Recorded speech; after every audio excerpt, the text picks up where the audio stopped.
आज हम लोग स्टार्ट करेंगे प्रोडक्ट ऑफ वेक्टर्स। कितने टाइप के प्रोडक्ट होते हैं विपुल? दो टाइप के, एक होता है स्केलर प्रोडक्ट, एक वेक्टर प्रोडक्ट। स्केलर प्रोडक्ट को हम लोग क्या कहते हैं?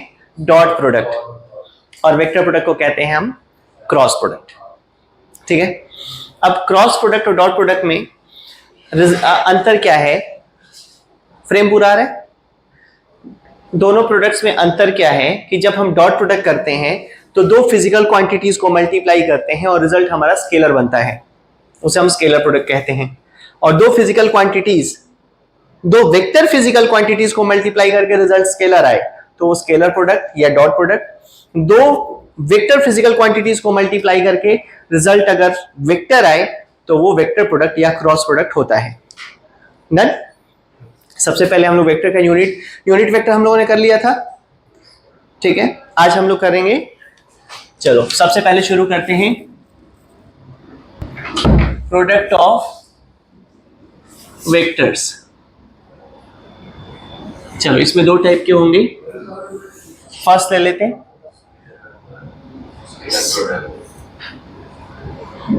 स्केलर प्रोडक्ट, इसी को हम डॉट प्रोडक्ट भी कहते हैं। डॉट प्रोडक्ट, अब इसमें क्या होगा? ए वेक्टर अगर है, मान लो ax i cap, ay j cap and az k cap. B vector है bx i cap, by j cap and bz k cap. i j k का मतलब x coordinate, y coordinate and z coordinate. अब इसमें क्या हो जाएगा? अगर formula हम देखें, a vector dot b vector का मतलब होता है mode of a mode of b cos theta. Mode of a vector, a में जितने भी i j k के कोफिशिएंट्स हैं उनको स्क्वायर करके ऐड करते हैं, दैट इज मोड। मैग्नीट्यूड मतलब होता है, इसका मतलब होता है magnitude of a, ax square, ay square and az square. और b वेक्टर जो होगा bx square plus by square plus bz square, ये हो गया। अब अगर cos थीटा निकालना हो तो cos थीटा हम लिख सकते हैं a vector dot b vector upon mode of a vector mode of b vector. अब इसमें a डॉट b का फॉर्मूला हमारे पास एक और बनेगा,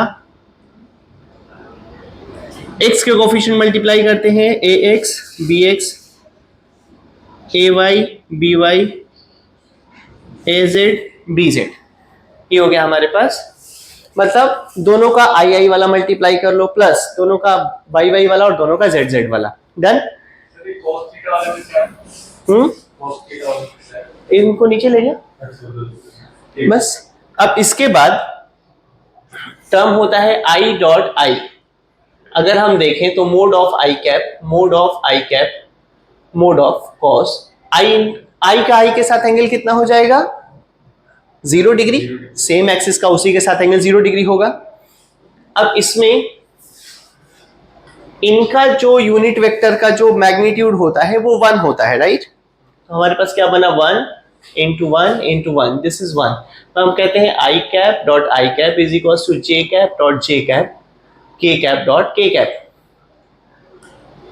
ये दिस इज, दो सेम टाइप के वेक्टर का डॉट प्रोडक्ट लेते हैं तो वो 1 होता है।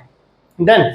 अब इसके बाद लेते हैं i cap dot j cap. अब ये क्या हो जाएगा? Mode of i cap mod of J cap into cos 90 degree. दो अलग अलग आई जे के में सारे म्यूचुअली परपेंडिकुलर होते हैं, ठीक है सृष्टि? अब इसका मतलब क्या हो जाएगा? 1 इंटू 1 इंटू 0, दिस इज 0। मतलब हम क्या लिख सकते हैं? I dot j is equal to j dot k dot i, 0। Done.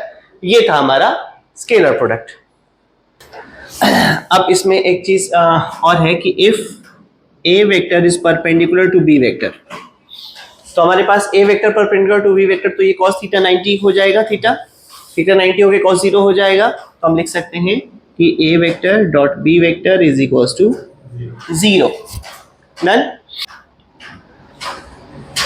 सबसे पहले ये, उसके बाद ये दो फॉर्मूले हैं मेनली यूज होंगे। मोड मैग्नीट्यूड निकालना क्लियर है। चलो अब एग्जांपल देखते हैं। if two vectors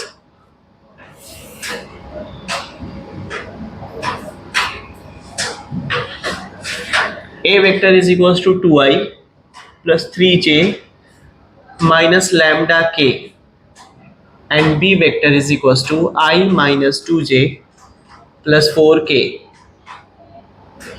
are perpendicular, find lambda। चलो तो क्वेश्चन है तुम लोगों के पास, फटाफट। चलो अब यहां पर देखते हैं, दोनों वेक्टर परपेंडिकुलर है, इसका मतलब क्या हुआ कि दोनों का डॉट प्रोडक्ट 0 होगा। तो हम क्या लिख सकते हैं, a dot b is equal to होना चाहिए 0। a डॉट बी का कॉन्सेप्ट हम कहां से लगाने वाले हैं, हम लोग ये करने वाले हैं, एक फॉर्मूला ये भी तो है। चलो लगाते हैं। दिस इज 2 इंटू 1, चलो ऐसे कर देता हूं मैं, plus 3 into minus 2 plus lambda minus lambda into 4, कितना होना चाहिए, 0। सॉल्व। ये हो गया 2 plus minus 6 minus 4 lambda is equals to 0। then my 4 lambda is equals to minus 4 lambda is equal to minus 1. yes, lambda is equal to minus 1। Clear है ना, कोई दिक्कत नहीं है। जैसे 3 vectors A B C are given, कैसे a vector is equals to b vector plus c vector है, 3 vector given है such that this their magnitudes are, means mode of A given है 5, mode of B given है 4 and mode of C given है 3। Done, ये तीनों given है। Find the angle between A and C। Question है find the angle between A and C। ठीक, अब इसका मतलब ये हो जाएगा, ए और सी लेना है तो हमें ए और सी को एक साथ रखना पड़ेगा, a vector minus c vector is equals to b vector.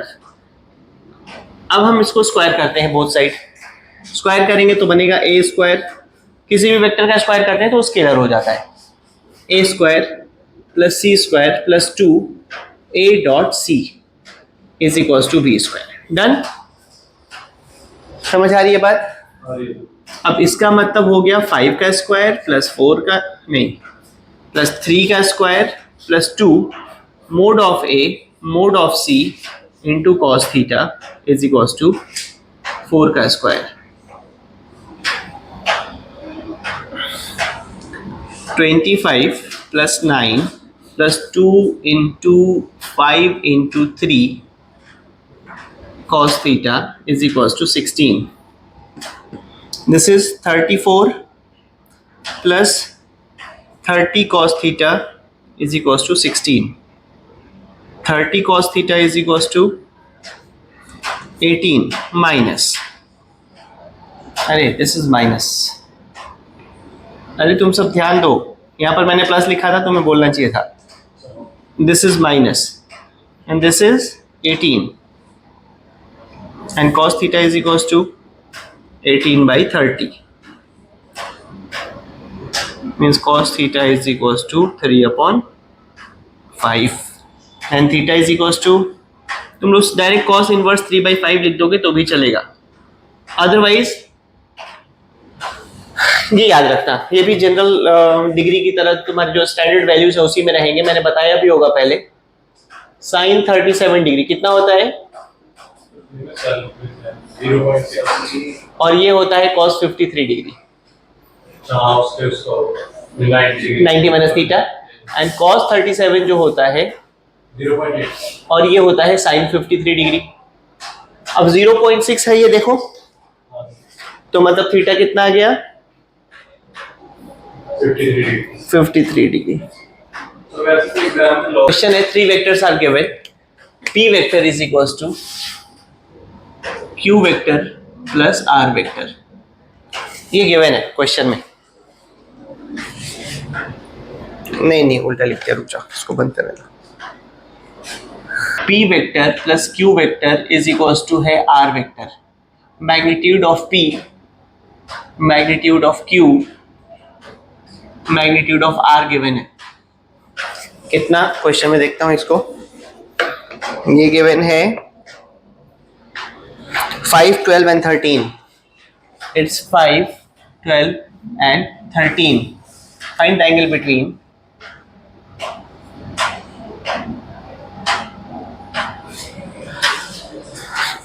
between q and r,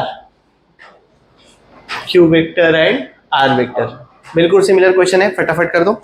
हमें q और r का रखना है, तो q और r को एक साइड रखना पड़ेगा, p vector is equals to r vector minus q vector कर देते हैं, स्क्वायरिंग बोथ साइड।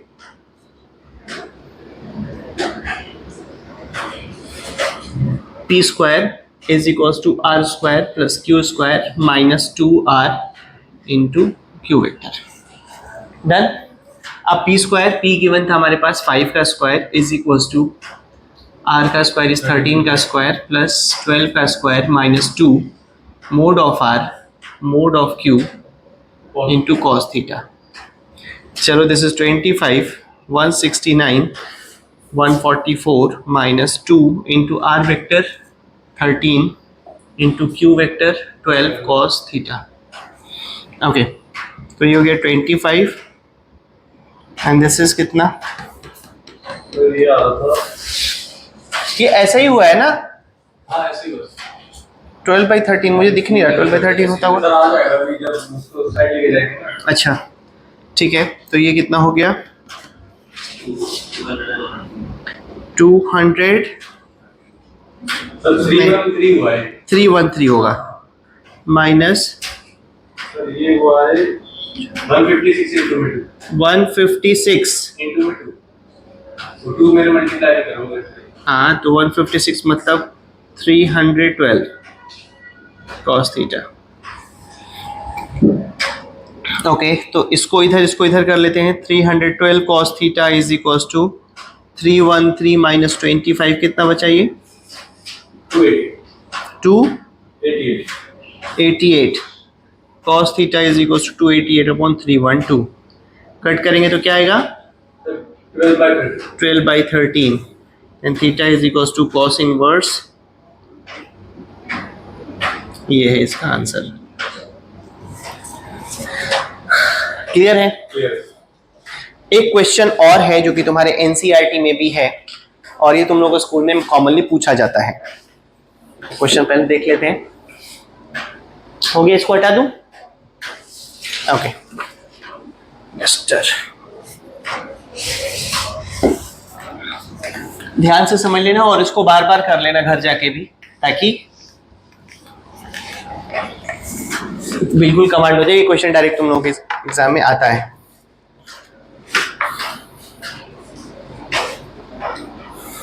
क्वेश्चन है, इफ यूनिट वेक्टर्स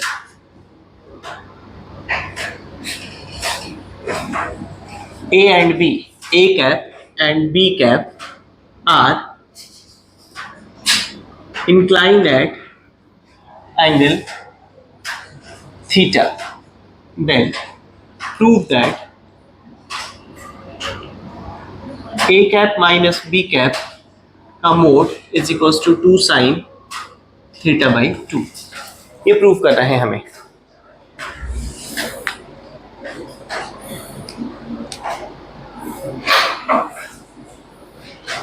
ठीक है, अब लेके चलते हैं फ्रॉम LHS।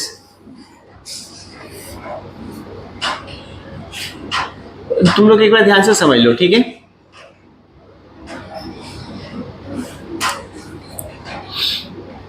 LHS, इसको अगर स्क्वायर करते हैं तो क्या बनेगा सर ए कैप का स्क्वायर हो जाएगा। ए कैप का स्क्वायर प्लस बी कैप का square minus 2 a cap dot b cap. Unit vector का मैग्नीट्यूड क्या कितना होता है? 1। तो मतलब ये हो गया हमारे पास 1 + 1 - 2 mod of A cap mod of B cap cos theta. क्या हो गया? 2 - 2 × 1 × 1 cos थीटा। डन। तो हो गया 2 - 2 cos थीटा। इधर चल रहा था हमारे पास A cap minus B cap के मोड का स्क्वायर। 2 कॉमन लिया 1 - cos theta A cap minus B cap.